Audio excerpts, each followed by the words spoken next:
Thoughts Are Things by Prentice Mulford, Chapter 4. One Way to Cultivate Courage. Courage and presence of mind mean the same thing. Presence of mind implies command of mind. Cowardice and lack of mental control mean about the same thing. Cowardice is rooted in hurry, the habit of hurry, or lack of repose. All degrees of success are based on courage, mental or physical. All degrees of failure are based on timidity. You can cultivate courage and increase it at every minute and hour of the day. You can have the satisfaction of knowing that in everything you do, you have accomplished two things, namely, the doing of the thing itself, and by the manner of its doing, adding eternally to yourself another atom of the quality of courage. You can do this by the cultivation of deliberation, deliberation of speech, of walk, of writing, of eating, deliberation in everything. There is always a little bit of fear where there is a bit of hurry. When you hurry to the train, you are in fear that you may be left, and with that comes fear of other possibilities consequent on your being left.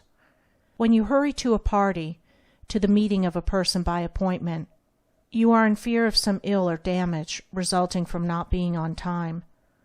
This habit of thought can, through an unconscious training, grow to such an extent as to pervade a person's mind, at all times and places, and bring on a fear of loss of some kind, when there is absolutely no loss to be sustained. For instance, a person may hurry to catch a streetcar, and act and feel as if a great loss would occur if he did not get on that particular car, when there may be another close behind, or at most 2 or 3 minutes waiting will bring it.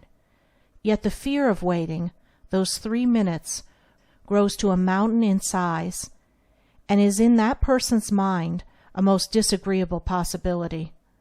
Through mere habit, a similar condition of hurry may characterize that person's walking, eating, writing, in short everything he does, and will render it more and more difficult for such a person to act with coolness and deliberation. The quality of mind or emotion underlying all this hurried mental condition and consequent hurried act is fear. Fear is but another name for lack of power to control our minds, or in other words, to control the kind of thought we think or put out. It is this kind of unconscious mental training, which is very common, that begets a permanent condition of mind, more and more liable to large and small panics at the least interruption or trivial disappointment. It makes disappointments when none are necessary.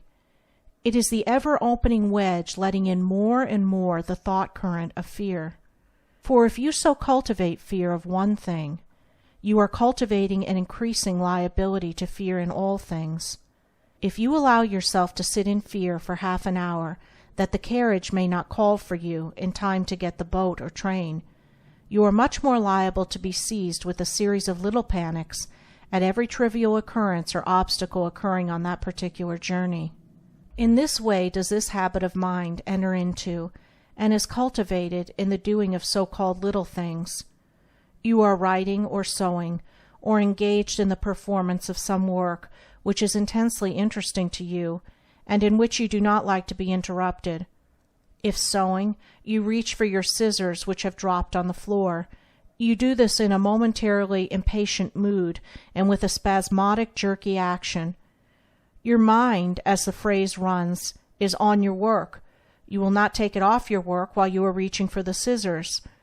You are trying in mind to go on with your work and reach for the scissors at the same moment. You make the movement of muscles and the action of the body momentarily disagreeable and irksome, because you refuse for the second to put into that act the force which it demands. When unconsciously you refuse to do this, any acts will become irksome and disagreeable, because there is not force enough let on to do the act with ease. It is the endeavor to do it with a weak body.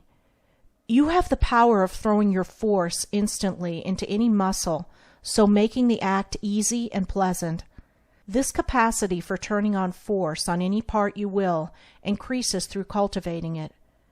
And you can do a great deal more and do it better through this cultivation, deliberation, for deliberation can be as quick as thought, the more the mind is trained in that direction. If you pick up a pin or tie a shoestring in a hurry, you do so not only because such act is irksome to you, but because you fear it may deprive you momentarily of some bit of pleasure. There you have again opened your mind to the thought current of fear of losing something. The cultivation of courage commences in the cultivation of deliberation in so-called little acts like these. Deliberation and courage are as closely allied as fear and hurry.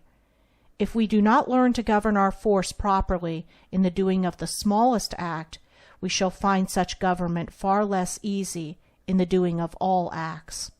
If we analyze what we fear, we shall find that we are in mind trying to deal with too much at once of the thing feared. There is only a relatively small amount to be dealt with now. In any transaction, in the doing of anything, there is but one step to be taken at a time. We need to place what force is necessary, and no more, on that one step. When that is taken, we can take the next. The more we train our mind so to concentrate on the one step, the more do we increase capacity for sending our force all in one given direction at once. Such force extends, should be so used in the so-called minutest details of everyday life.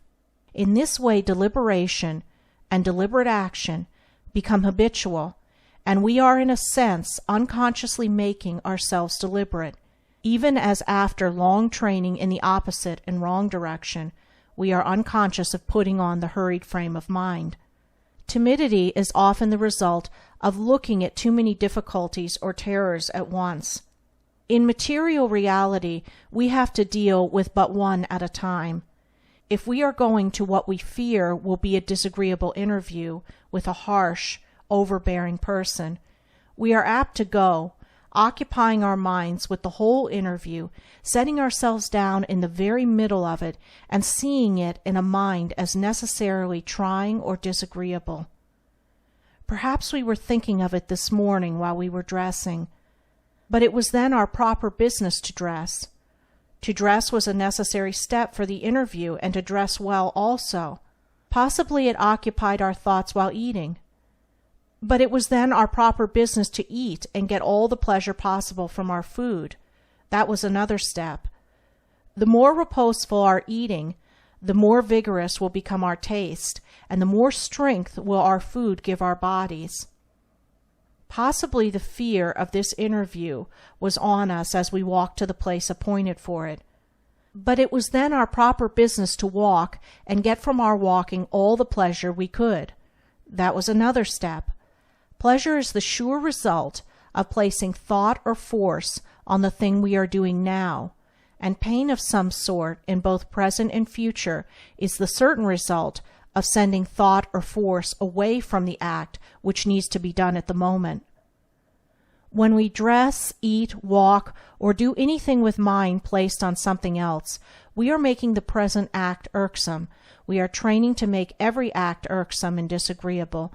We are making the thing feared a certainty, for what we put out in thought as unpleasant is an actual thing, a reality, and the longer we continue to put out, the more force we add to it, and the more likely it is then to be realized in the physical world.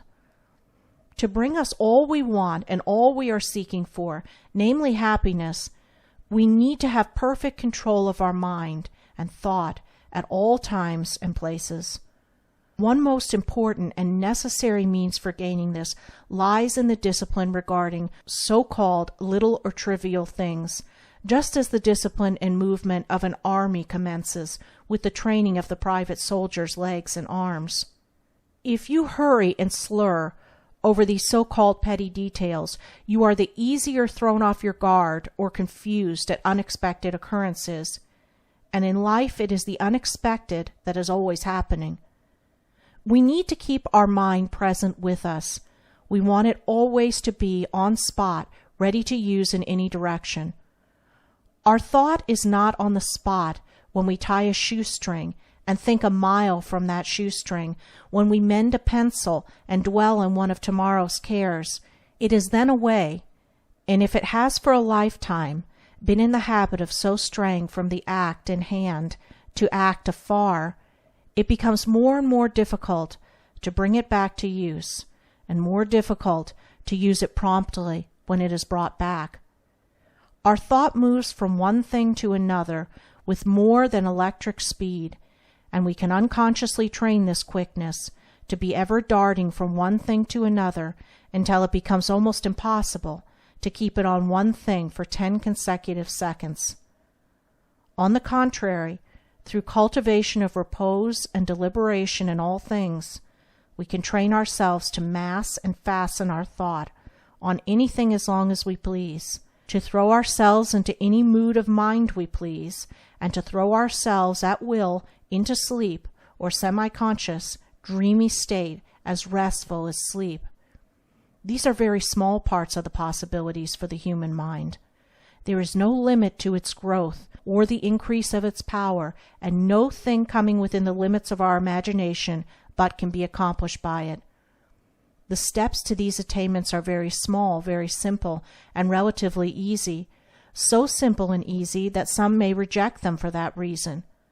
Unquestionably, these powers and many results coming of their exercise were known ages ago to a relative few.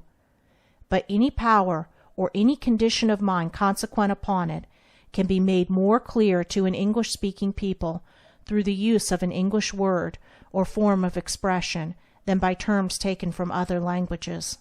The North American Indian and the Oriental had in cases the power of so dismissing all thought and making their minds, in a sense, a blank, as to become not only insensible to fear, but this mental condition rendered their bodies almost insensible to physical suffering.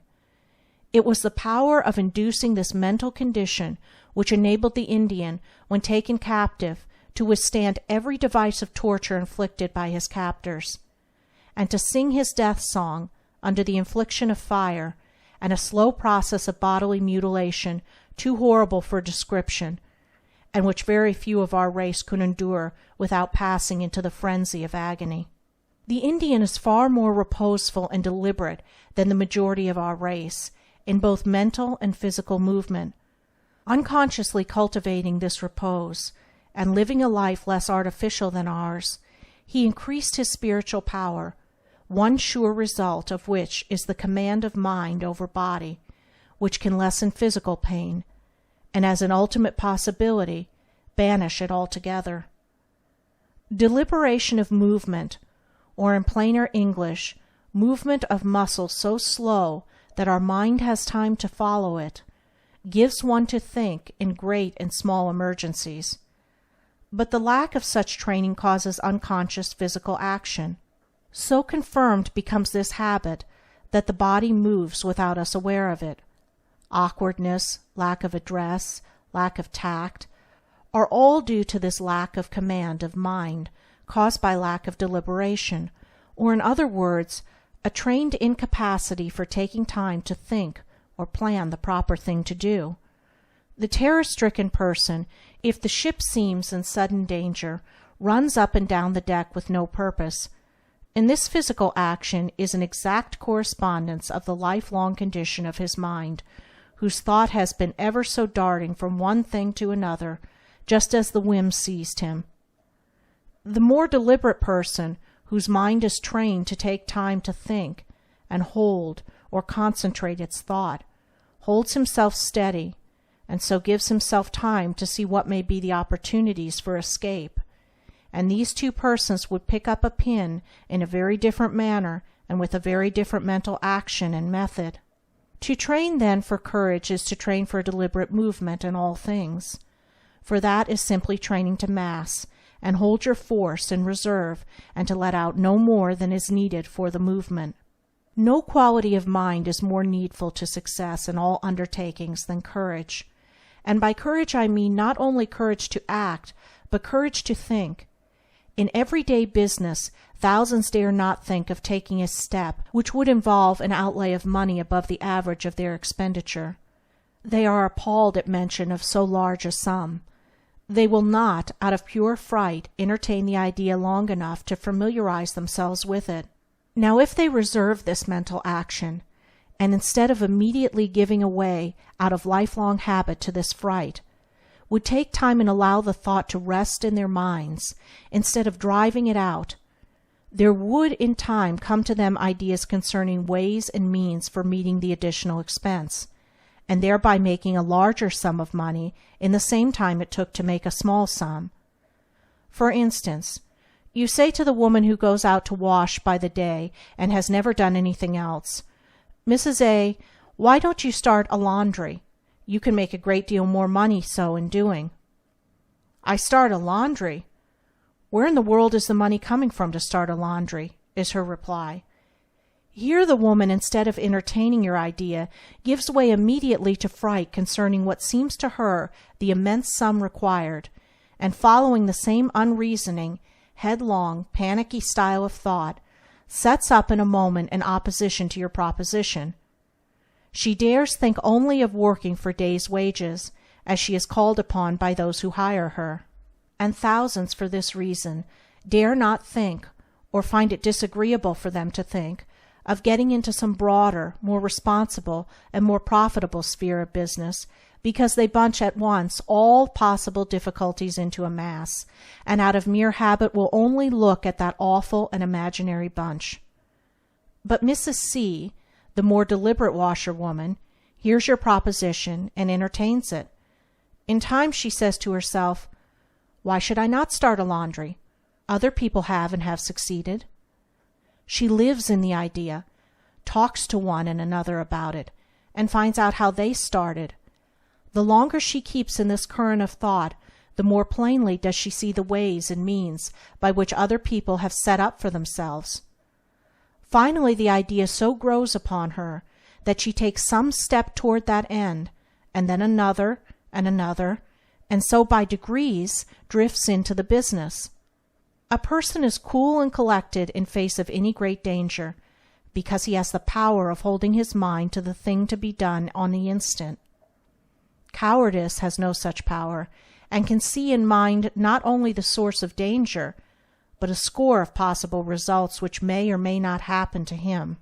In battle one man may attend to his duty with a vivid and by no means agreeable condition of mind, as he sees men struck and mangled all about him.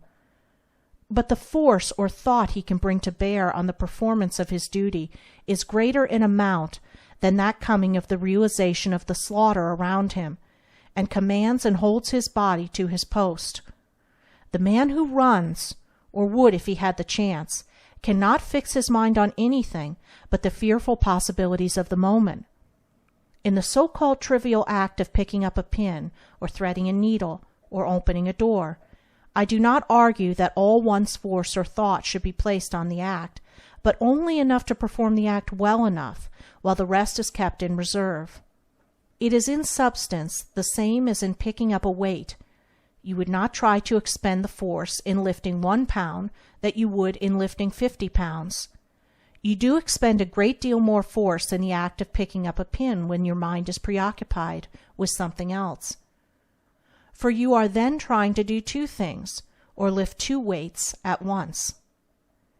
You will remember that anything which is done in mind expends quite as much force as if done with the body, so that the persons who linger abed in the morning and think with dread of the breakfast to be cooked or the rooms to be swept, so far as expenditure of force is concerned, will be doing those acts then and there while lying on their backs. In expending just force enough to perform any act, a capacity which will gradually grow upon you as you familiarize yourself with this idea and set your desire or demand upon it, you cultivate and increase continually that desirable state of mind, which in everyday language is known as having your wits about you. That means, in other words, always having, no matter what you are doing, your mental eyes open in every direction, and while outwardly you seem all intent and occupied in the one act, Your mind or spirit, like a vigilant sentinel, is continually on the lookout, so as to give you notice in the fractional part of an instant of all that is going on about you, and also to direct you how to meet the event, whatever it may be. This is not only the characteristic of courage, but of tact and address. It was this electric vigilance and mind watchfulness that gave an American officer during the Revolution, who, in confusion of battle, suddenly found himself in front of a British regiment, the deliberation to ask, "What troops are these?" "The Royal Scots," was the reply. "Royal Scots, remain as you are," was his answer, and he rode off to his own lines. That man had a mind trained to give him time to think. On one occasion, Mrs. Farren, the celebrated English actress, discovered where her part required her to hem a handkerchief, that the property man had forgotten to lay out the handkerchief needle, thread, etc. Without a moment's hesitation, she sat down and imitated so naturally the motion and manner of a lady in sewing that most of her audience never suspected the omission. That act involved self-possession, coolness, deliberation, presence of mind, courage. Do not all these terms imply a similar state of mind? A woman habitually hurried and flurried could not have done this, and I believe that when Mrs. Farren saw proper to pick up a pin, she did so in a much more deliberate manner than would the habitually hurried, flurried man or woman. Cultivate deliberate act and movement in all things, and you lay more and more the solid foundation for courage, either moral or physical. But deliberate act does not alone always imply slowness. Just as thought moves with electric rapidity, so it may move the body when occasion requires, but the thought must be clearly planned, seen, and outlined in the mind before it is allowed to act on the body. It is so seen or planned, and it so acts to use the muscles in the rapid thrust and parry of the skilled fencer, and similarly with the professional demurrer, in fact, in all superior accomplishments, be they of painter, musician, or other artist. These, however, in many cases, are but partial controls of mind. Outside of his art, the artist may have very little mental control or deliberation, and as a result be nervous, vacillating, easily disturbed, whimsical, and timid. The mind is our garrison to be armed at all points and disciplined to meet any emergency. We deal with the making, or self-making, of whole men and women, whose minds are not cultivated in one direction and neglected everywhere else. It is far better in the end to be growing symmetrically and to be finished, so far as we have grown all around, than to have our power all concentrated on one talent or capacity, and becoming what the world calls a genius. The inside history of genius is often a sad one, and shows that it brought little happiness to its possessor. Scores and hundreds of the little acts of everyday life, such as picking dropped articles from the floor, opening and shutting doors, laying or reaching for articles on the toilet table, and attending to minor details of dress, are done unconsciously in this hurried condition of mind, especially when some more important object engages our attention. We snatch, we clutch, we drive recklessly about in the doing of these things, and we weaken our bodies and become tired out, and finally panicky, and easily frightened, through this mental habit, for fear and cowardice slip in far more easily when the body is weak. This habit cannot be changed in a day or a year or when it has pervaded a lifetime, neither can the ills, mental and physical, resulting from such habit, be cured immediately. There can only be gradual growth away from them. If in reading this you feel convinced that there is something in it, and also feel a conviction that some portion of it suits your own case, your cure has then been commenced. Real conviction, the conviction that comes from within, never leaves one or stops working to get us out of the evil way and put us in the good one. It may seem buried and forgotten for seasons, and our erroneous habits may seem growing stronger than ever, but that is not so. But as convictions take root, we are seeing our errors more and more clearly. We forget that at one time we were blind and did not see them at all. If this book brings to you a conviction of a long-established error, it is not I individually who bring or convince. It is only that I put out more or less a truth which takes hold of you, and the cord of truth in you senses it. If I apply the torch to the gaslight and light it, it does not follow that I make either the fire or the gas. I'm only a means or agent for lighting that gas. No man makes or invents a truth. Truth is as general and widely spread and belongs to every individual as much as the air we breathe, and there is pleasure enough in being its torch-bearer without presuming to claim the power of its creator. Above all, demand more and more courage of the supreme power. End of Chapter 4. Recording by Andrea Fiore.